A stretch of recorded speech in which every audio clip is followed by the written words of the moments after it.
Superannuation isn't just about securing your retirement. It's about unlocking a world of financial possibilities. Did you know that the average super balance for Australians aged 25 to 34 is already over 40,000? Imagine the potential for growth if you start actively managing your super today. With compound interest working its magic, even small contributions can snowball into a significant nest egg over time.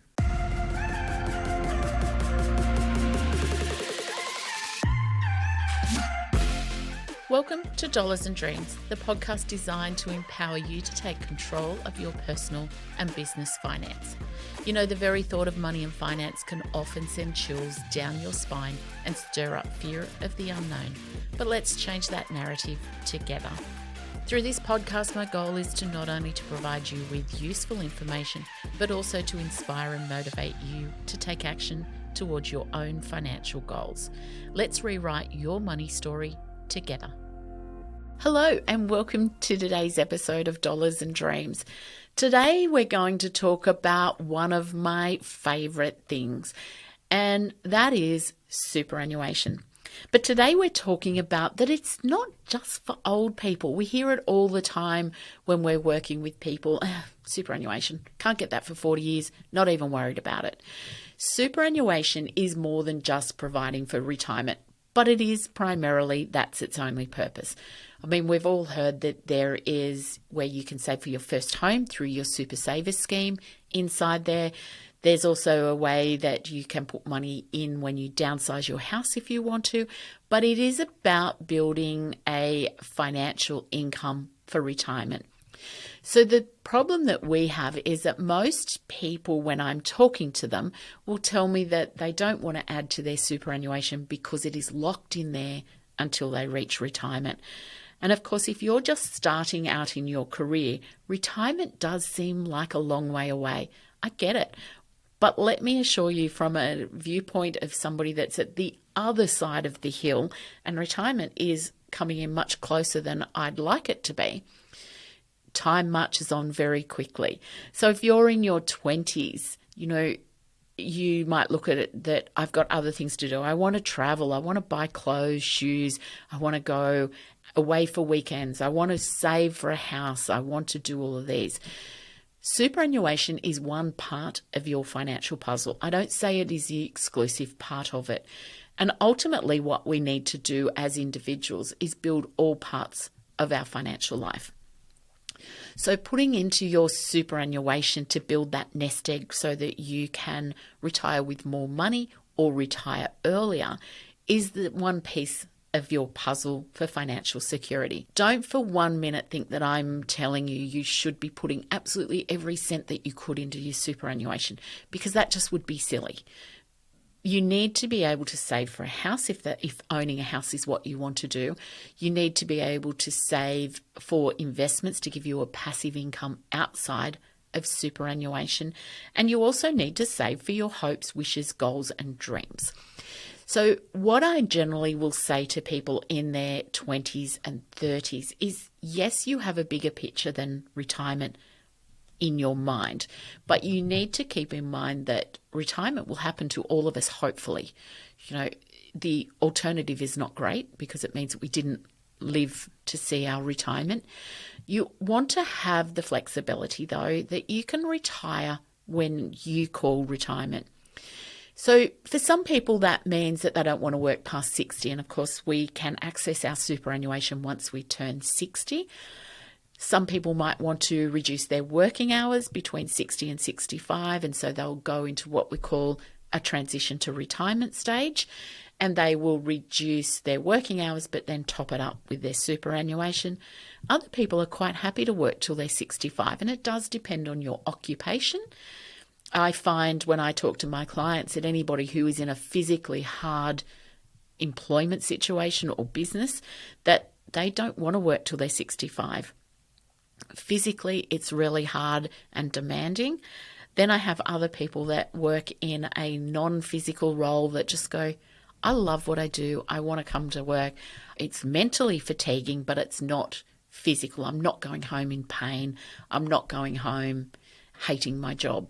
Those people might be happy to work till they're 65.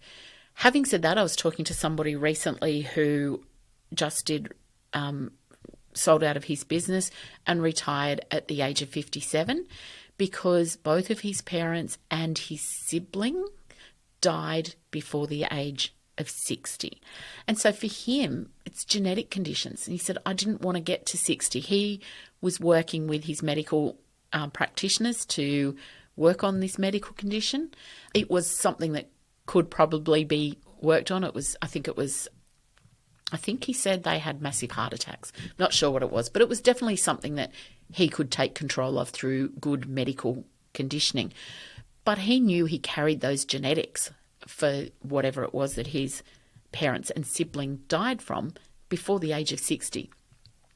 So he said to me, it is no point me working to 60 when I can access my superannuation because I may not see 60 if I'm anything like my family. He chose to sell his business. He was 57, just had his 57th birthday. He chose to sell his business and start retirement. Of course, he can't access his superannuation till he's 60, so he needed to have something outside that he could live on. His wife still was working. She was significantly younger than him and wasn't ready for retirement. She was still in her 40s. And so he had an investment outside it because his whole life, for the last 10 or so years, he was working that he needed to get out of his business before the age of 60. So for him, it was really important. So putting money into superannuation had always been something he'd done. So he knows when he gets to 60 that he's going to have enough there in superannuation. But for the next 3 years, he needed to make sure that he had some investments outside of super. So I tell you that story not for any other reason other than to let you know that superannuation is only one part of the puzzle, but it is what we're going to talk about today. Don't think, as I said, that I'm just saying that everything you've got should be thrown at superannuation, because unless you're in your late 50s, it's too far away. You can't access it if you lose your job or if your partner passes away and you've got to support your children. Hopefully you've got insurance on each other if you've got young families, but that's a story for another day. So let's talk about superannuation. Superannuation is the vehicle to give you your lifestyle in retirement. Now, it is really important that even when you're young, that you start putting money into superannuation. As you would all know, I've got 3 boys. They're all in their early 20s, and I have them all putting in some money each week out of their pay. My youngest is still only working part-time. He is in his last year of university, so his income is fairly limited. So I think he puts away $20 a week. He doesn't notice $20 a week out of his pay. It's an up and down, so the weeks that he doesn't work, he doesn't have anything put into super, so he doesn't get the whole lot. But my other 2 have very well established careers. They've finished their university or are established in their careers. So I think they're putting away $25 a week or $50 a week. That doesn't impact anything because it is a small amount. I mean, you go and buy your lunch a couple of days a week and you've spent $30. They just have found ways that $30 or $50 doesn't impact their day-to-day life. My middle son cooks up lunch on a Sunday he does a 4-day working week with his business that he works at. So he cooks up lunch on a Sunday, takes it into the office, puts it in the fridge, dishes it up for the 4 days. That way he doesn't spend money on lunches.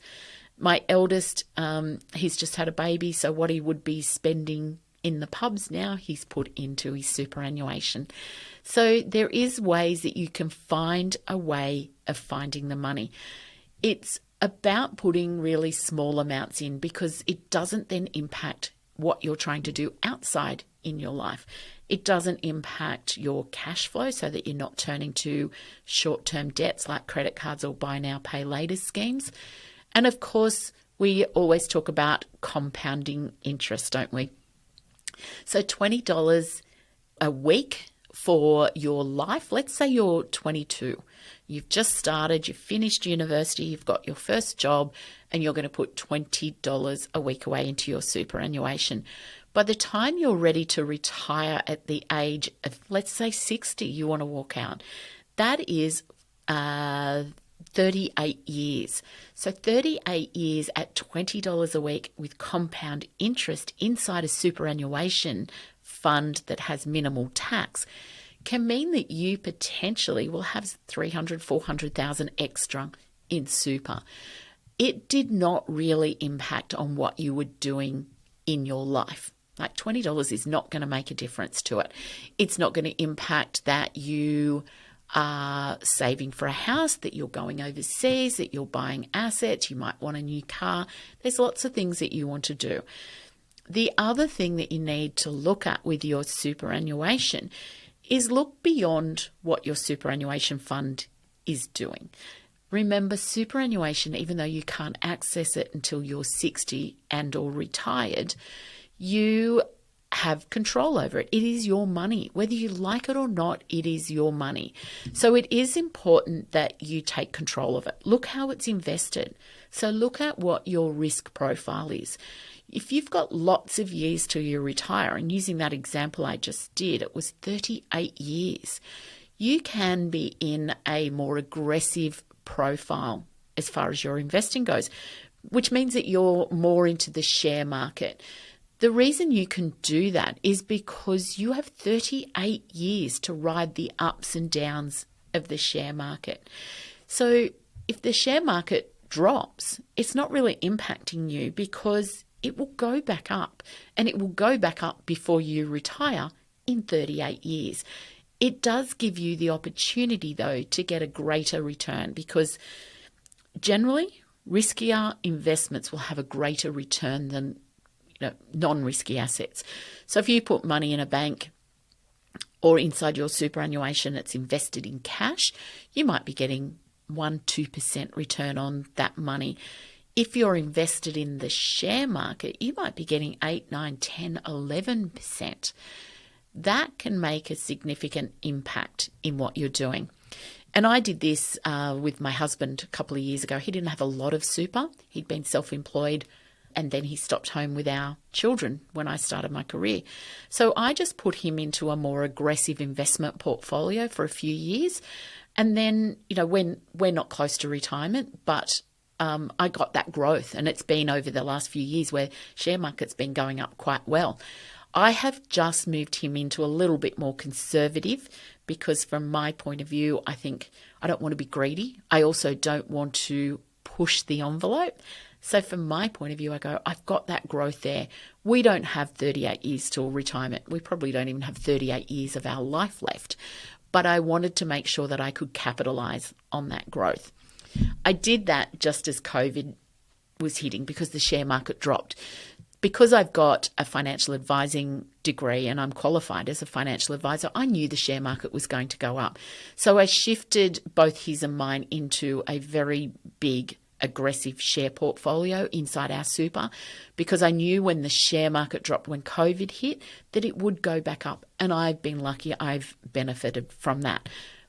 Even though you may not be in an aggressive investment inside your super, most of you would have some shares unless you have specifically told your super fund to not invest in anything other than cash.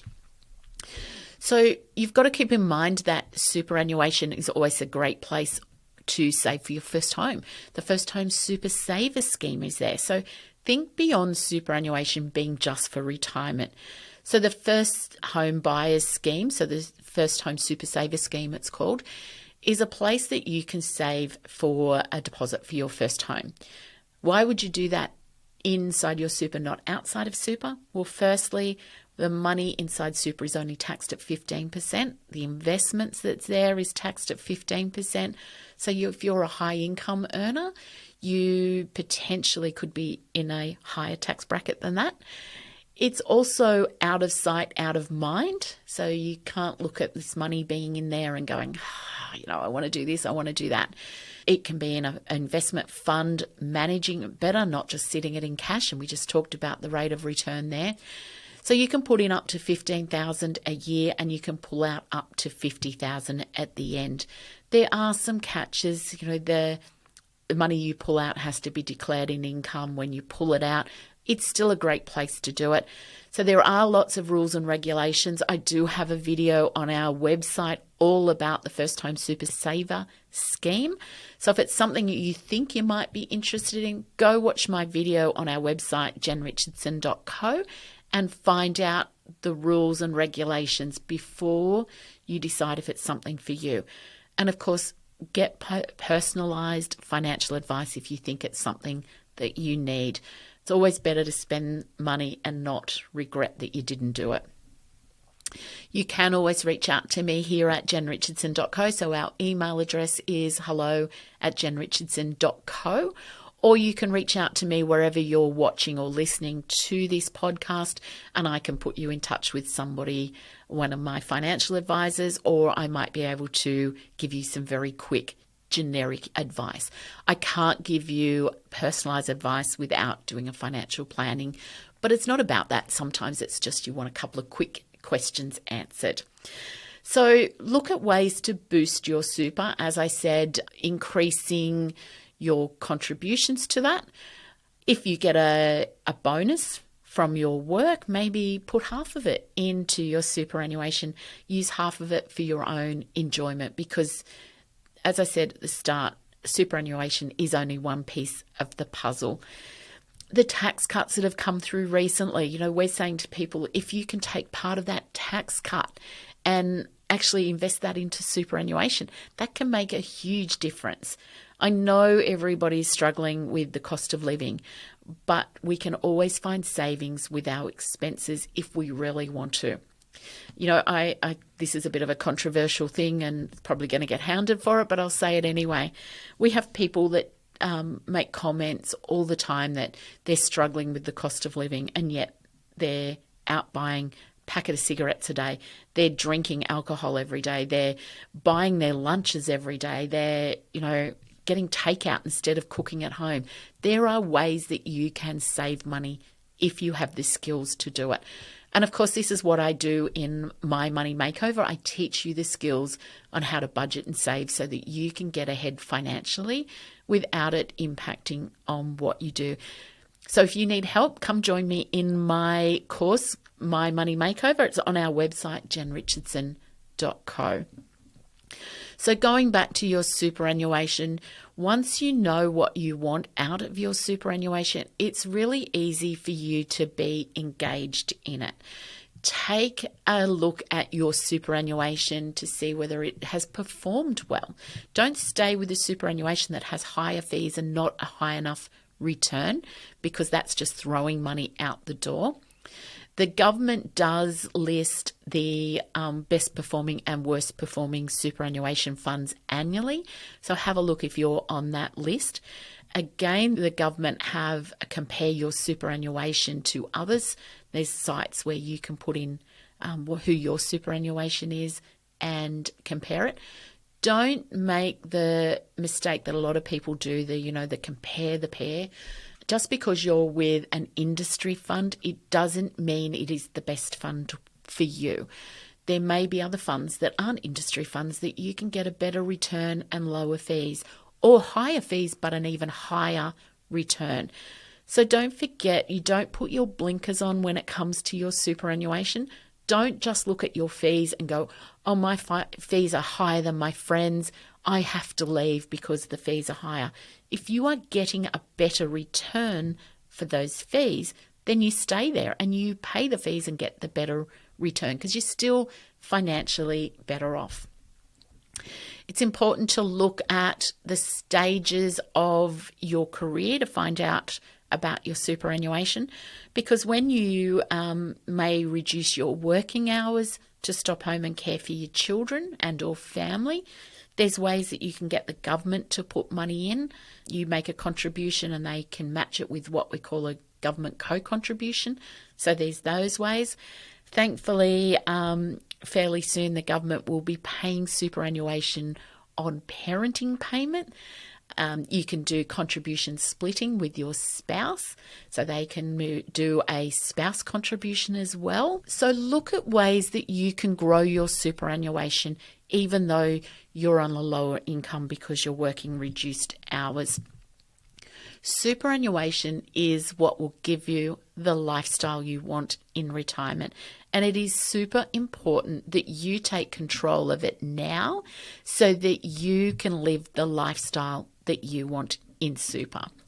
If you're not quite sure how to increase your super or the things that you should be looking at or all the different schemes that we have, I've got a program on my website called Super Savvy Woman, which is all about teaching you how to be better at your super, giving you the knowledge because, as you know, I always say knowledge is power.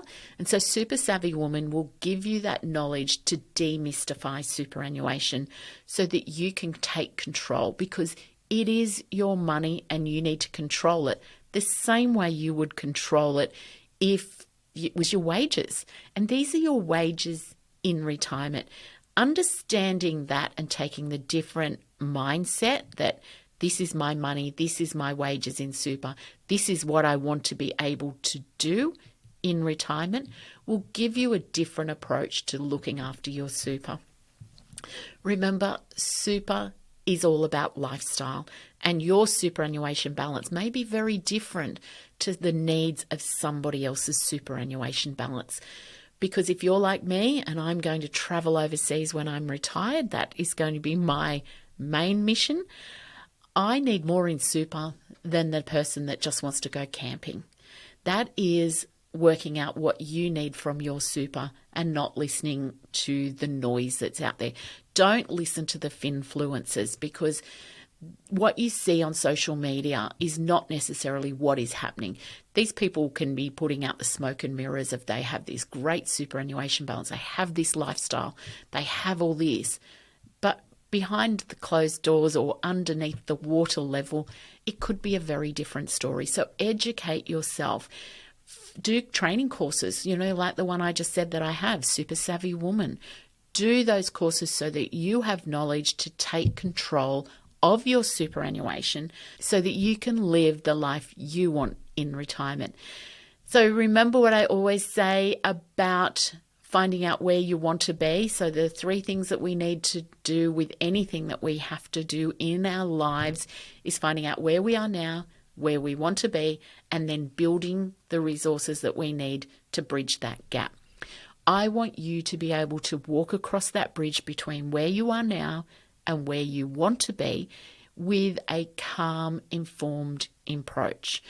If you're on that bridge and you know those stepping stones are going to reach where you want to be, you will be calm, you won't be stressed, you'll feel confident, you'll feel empowered, and you will know the steps that you are taking is going to give you what you want. Remember, a bridge has rails to keep you on it, and that's what I want for you. So if you're in your 20s or 30s, please don't be blindsided by the now entirely. I get the now is what you need to focus on, but you also need to have in the back of your mind a plan for the future. The investing in super is a really important thing for you to do, but it is also only part of the puzzle that you need. Investing in something that will give you a passive income stream in retirement and building your goals and living the life now is all part of that picture. So don't forget to like and subscribe wherever you're listening or watching to the video, and send anybody my way that needs financial help to build a future that they can be proud of. Thanks for joining me today. It's not such a big podcast because it is just about one thing. But remember, super is not just for old people, and super is not just about retirement. It's a tool to build your financial wealth, and it can be used in your financial future now. So don't forget, you'll find me over at jenrichardson.co. I've got those 2 courses that I talked about, My Money Makeover and Super Savvy Woman, which will help you build your financial future. I've also got lots of resources and free downloads, free webinars, and everything that's all about you building financial freedom for yourself. So I look forward to seeing you next Thursday on our podcast, or if you're ready to learn how to build a business better, come join me Tuesday in our podcast of Dollars and Dreams, where I talk about how to build a business. Thank you so much for joining me. And if you need any help, you can email me at our website, hello@jenrichardson.co, or put a comment down where you're listening or watching to the podcast and share with other people how you're building your future. Because as a community, it's all about building us all together. So thank you for joining me and have a lovely week.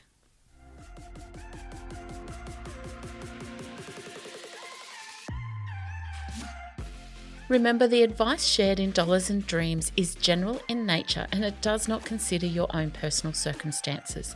Dollars and Dreams is for educational purposes only and should not be relied upon to make investment or financial decisions.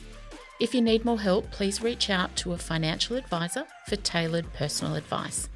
Don't forget to click that subscribe button so you don't miss out on future content. And please leave me a review.